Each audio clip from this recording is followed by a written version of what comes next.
अच्छा, ये पाकिस्तान का नेचुरली जो एक हमें एक स्टेचर पाकिस्तान का उसमें बड़ा इजाफा हुआ है, बट कंसिडरिंग कि बड़ा अटेंशन मिली है ऑब्वियसली जो फील्ड मार्शल सैयद आसिम मुनीर का रोल है, beat American beat the Iranian side, and particularly जो उन्होंने बड़ा वार्म वेलकम इरानियन साइड ने उनको एक्सटेंड किया है, ये एक बड़ा एक नई सी चीज़ है मालिक साहब जो हम देख रहे हैं।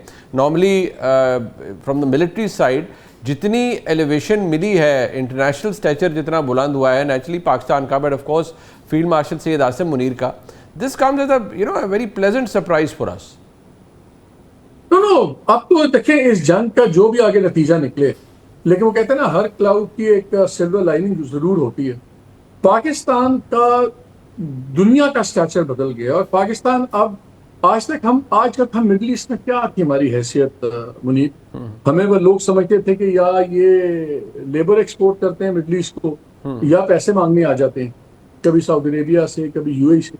आज शायद ये हम तारीख का वाहिद मुल्क है जो एक खित्ते का जुग्राफिया का हिस्सा नहीं है। सुपर पावर्स तो ठीक है, अमेरिका है सुपर पावर, बैठा हुआ है 7 समुंदर पार, पूरी दुनिया में उसकी प्रेजेंस है, लेकिन बाकी तमाम ममालिक की, खासतौर पर मिडिल पावर्स की जिस तरह के हम हैं, इनकी जुग्राफियाई हदूद का बड़ा तयन करती हैं, उनके इन्फ्लुएंस का जो हदूद होती हैं। आप देखिए ना हम गल्फ में हैं फिजिकली, ना हम मिडल ईस्ट का हिस्सा हैं, लेकिन अब हम नजर आ रहा है कि हमेशा के लिए आने वाला भी जो वहाँ पे सिस्टम्स बनेंगे, चीज़ें चेंज होंगी। हम मिडल ईस्ट गल्फ की पॉलिसी मेकिंग में और जो आगे उनका सिक्योरिटी और इकोनॉमिक पैराडाइम होगा, हम उसमें डल गए हैं, हम उसका एक बड़ा इंटेग्रल पार्ट बन गए हैं। हम उसका फ्यूचर शेप करने में भी हमारा रोल है और आगे इंशाल्लाह उसके अंदर हमारा एक बड़ी एक्टिव पार्टिसिपेशन होगी। सो दिस वॉर, पहली हमारी जो जंग थी बुनियाद महसूस, उसने हमें दुनिया में हमारा स्टेटस चेंज किया और हमारा परसेप्शन चेंज हो गया हमारे बारे में। जो हमने इंडिया को रिप्लेस कर दिया नेट सिक्योरिटी प्रोवाइडर के तौर पे इस रीजन में, तो हमारे से 4 गुना बड़ा, उनका डिफेंस बजट ही हमारे टोटल बजट से ज्यादा है। और जनाब जो उन्होंने और इसराइल ने हमारे साथ पेंट किया हुआ था हमें दुनिया में, एक झटके में वो खत्म हुआ। अब जो हमने ये रोल प्ले किया है ना, भी हम अपने साइज से बहुत ज्यादा अल्लाह ने हमारा कद बड़ा कर दिया है। जो हमारा फिजिकल साइज, हमारा मैशत का जो है, इसके बावजूद शायद तारीख में कोई एग्जाम्पल नहीं होगी कि एक मुल्क जिसके इतने माशी मसाइल हों, काफी सीरियस उसके क्राइसिस हों, और उसके बाद he is playing with the big boys. We are being treated like one of the big boys. We are at the table.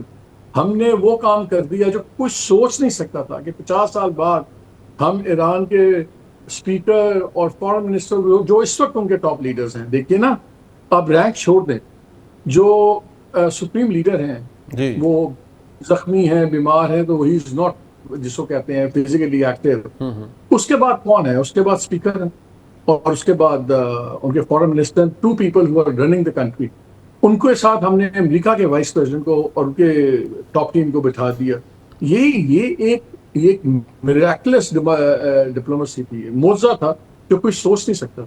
72 में भी हमने किया था जब रिचर्ड निक्सन को अमेरिका चाइना के साथ बिठा दिया था, और आज हमने ये किया। और उन हालात में जहां वो आपस में बात नहीं करते, जंग चल रही है, हजारों लोग मारती हैं, उन्होंने मुल्क तबाह कर दिया। सो आई थिंक मैं तो कभी सोच भी नहीं सकता था, फ्रैंकली आई एम श्योर आप भी नहीं सोच सकते होंगे कि अगर हमारे से आज से 3 महीने पूछता पहले कि पाकिस्तान कहाँ खड़ा होगा, I think things have changed forever for Pakistan and for good. और मुझे तो अब आने वाले दिनों में बहुत अच्छी चीजें हैं। देखिए, जंग कोई भी फॉरएवर वॉर नहीं होती, जंग तो खत्म होगी, इसी हल्ले में खत्म हो जाए तो जबरदस्त काम होगा। खुदा न खास्ता अगर एक और राउंड हो भी गया, उसके बाद भी जंग खत्म तो टेबल पे ही होती है। और ट्रम्प के बयानात अपनी जगह, उसके लोगों के बयानात, ये हेक्सेट टाइप घटिया किस्म के जो लोग हैं, उनके बयानात अपनी जगह। अमन उनकी भी जरूरत है, दुनिया की जरूरत है। एज वी स्पीक यूरोप के अंदर आप देखेंगे 1.5 मिलियन सिग्नेचर्स इकट्ठे हो गए हैं कि जो लोग चाहते हैं कि यूरोपियन यूनियन इजराइल के साथ अपनी ट्रेड वो बंद करे और सैंक्शन लगवाए, ये करे वो करे। उनकी अपनी गवर्नमेंट इतने प्रेशर में आ गई हैं। इजराइल की लोएस्ट रेटिंग्स एवर आ गई हैं दुनिया में। ट्रम्प की लोएस्ट एवर रेटिंग्स अपने मुल्क में चल रही हैं। पूरे मुल्क माशी मुश्किलात के शिकार हैं। सो अमन तो होगा। अच्छा, ये बात सिर्फ ये है कि किसकी शरारत तो ज्यादा होगा। बिल्कुल। अच्छा, ये एक जो इम्पोर्टेंट चीज़ है, हमने मालिक साहब, बिकॉज आपकी बड़ी गहरी नज़र है मईशत पर।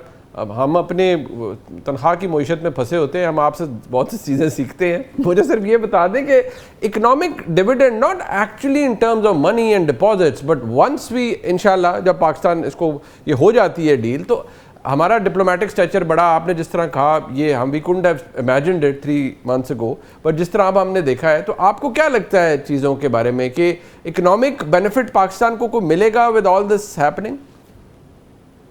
बिल्कुल मिलेगा। देखिए, स्टेबिलिटी इन द रीजन जब आती है, लेट्स सिंपली हम ईरान के ले लेते हैं।